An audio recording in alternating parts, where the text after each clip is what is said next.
Баяғы өткен заманда бір патша болыпты. Оның сарайында іс басқарушысы бар екен.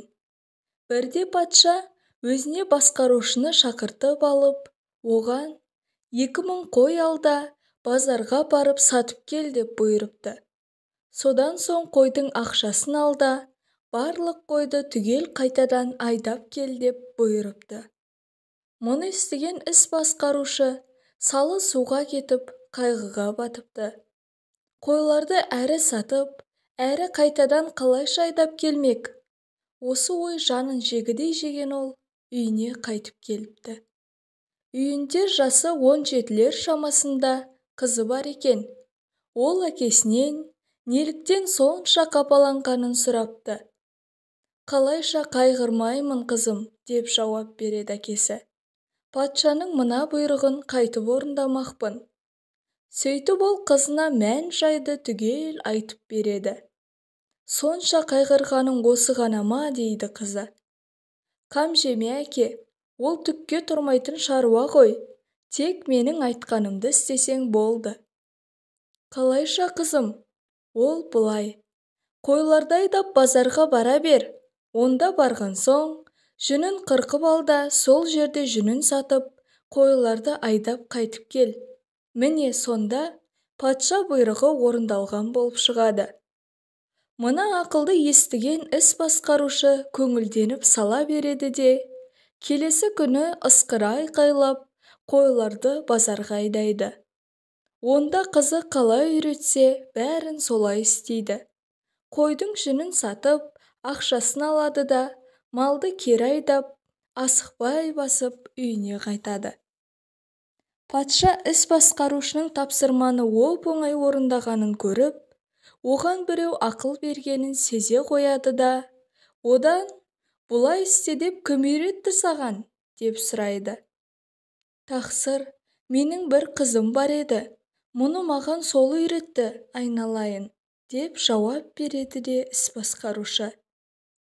Мұндай жауапты естіген патша былай дейді: «Үйіңе бар да қызыңа айт. Дереу менің сарайыма келсін. Бірақ келгенде атқа мініп демес, жаяу демес, жолмен демес, жол шетімен демес, киімшең демес, жалаңаш демес, құспен демес, құссыз демес, көйлекпен демес, көйлексіз демес келетін болсын». Патшаның іс басқарушысы тағы да қайғыланып үйіне келеді.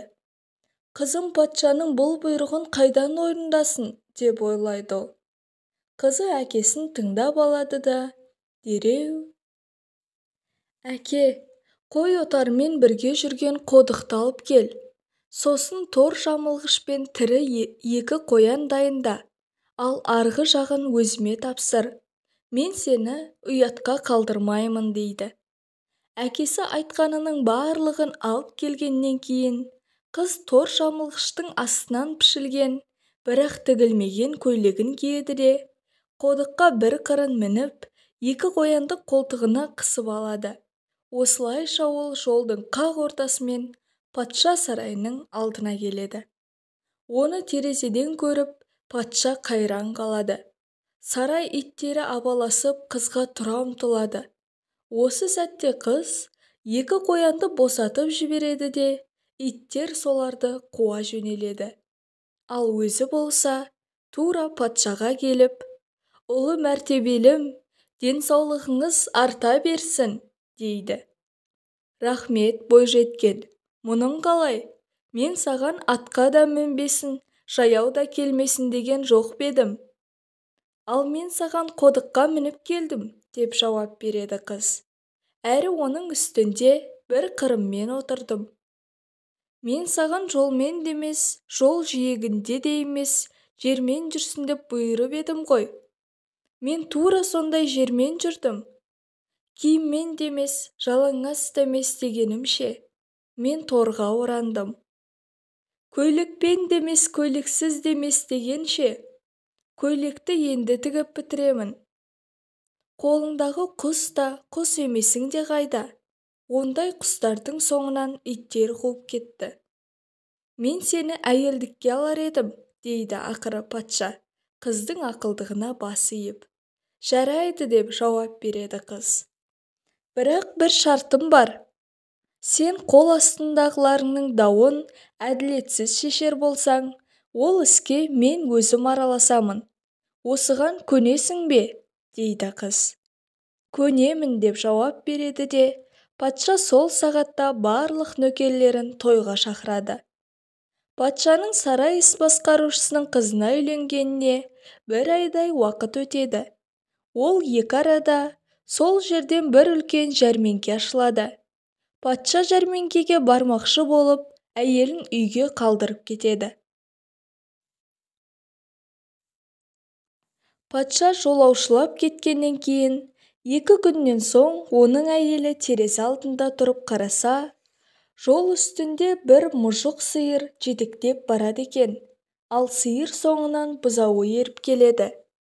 Кеш түсе қараса, бағанағы мұжық қайтып келеді екен. Тек сиыры ғана қалыпты. Өзі жылап келеді. Патша әйелі мұжықты өзіне алып келуін бұйырады. Сен неге жылайсың? Деп сұрайды ол, мұжықты алдына алып келгенде. Мен қалай жыламайын, мәртебелі ханым, деп жауап береді мұжық. Жалғыз бұзауым бар еді. Оның өзін түріктер тартып алды. Бұл біздің биеден туған бұзау деп бой бермеді. Сені жәбірлетіп қоятындай патша қайда болды сол кезде, деп сұрайды ханым. Патша болды әрине, бірақ ол аналарды жақтады. Бұл сөздерді естіген ханым мұжыққа ертең таңертең сарайға келіп, патшадан бұл істі қайыра қарауын өтіндеп кеңес береді. Бүгін кешке ол жәрмеңкеден оралады. Мен ертең оның қасында боламын дейді. Мұжыққа не деп арыз айтуды да үйретіп жібереді. Келесі күні мұжық патша сарайына келіп, патшаға жолығуға рұқсат сұрайды. Патша мұжықты өзіне шақыртады. Денсаулығың арта берсін тақсырым, дейді мұжық. Рахмет, саған не керек? Жоғарғы мәртебелі тақсырым, мынандай бір іс болып тұрғаны. Менің азғантай ғана мөлдек жерім бар еді. Құрып кеткір неме, өзі өзенге дейін созылып жатыр. Мен оған мәртебелім, қозыларымды жаюшы едім. Кеше судан бір балық шығып, барлық қозымды жеп қойғаны. Сен не деп шатасып отырсың? Әлде есіңнен ауыстың ба? О заманда бұ заман балық қозы жеуші ме еді? Деп айқайлайды хан. Кешіре гөр мәртебелі тақсыр, ендеше түрік биесі қалайша бұзаудай болады? Мына сөздерді естіген патша бірден мұжықтан бұл ақылды үйреткен кім деп сұрайды. Мұжық жан-жағын сипалақтап, жауап беруден құтылып кеткісі келеді. Айтпасаң, басыңды аяғыңның астына түсіремін деп қорқытады патша. Ақыры бейшара мұжық патшаға барлық шындықты айтуға мәжбүр болады. Шындықты білген патша қатты ашуланады. Әйелін шақырып алады да, бұл үйден көзіңді жоғалт, мен шешімімді өзгертуге қандай хақың бар? Деп айқайлайды. Жарайды, кетсем кетейін деп күрсінеді ханым. Бірақ алдымен үлкен той жасайық. Патша келседі де үлкен той жасайды. Той тарқағасымен әйелі орнынан тұрады да, қолына шарап қойғаны тысталып, патшаға қарай былай дейді. Уа, мәртебелі патшам, сенен бірақ өтінішім бар. Осы үйден өзім үшін аса да қымбат бір қадірлі бір затты ала кетуіме рұқсат ет дейді. Ал деп келісім береді патша. Ханым бұл сөзді естісімен бір шөкім ұйықтататын дәрі алады да, патшаның шарап құйылғаны тысына салып жібереді. Шарапты тартып жіберген патша үстелге басын салып, сол қалпы қорылдап, ұйықтап кетеді. Әйелі оны ептеп көтеріп, арқасына салады да, арбаға барып жатқызады. Содан өз үйіне алып келеді. Патша оянған кезде аң-таң болып қалады. Мен қайдамын деп сұрайды.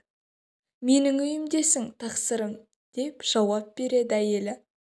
сенің бұл іске батылың қалай барды деп айқай салады патша. Сен маған үйден көтеруге, дүниедегі ең жақсы көретін қымбат затымды алуға рұқсат бергенсің, ал мен сені қалап алдым. Патша бұған көңілденіп қуанып қалады. Сен менің махаббатыма лайық жан екенсің, дейді ол әйелін сүйіп. Үйге қайтайық. Бұдан бұлай барлық дауды сен өзің шешетін бол. Сол уақыттан бастап олар тәту-тәтті өмір сүріпті. Ал бұлардың патшалығындағы сот жұмысының әрқашан әділ болғандығы әлемге жайылады.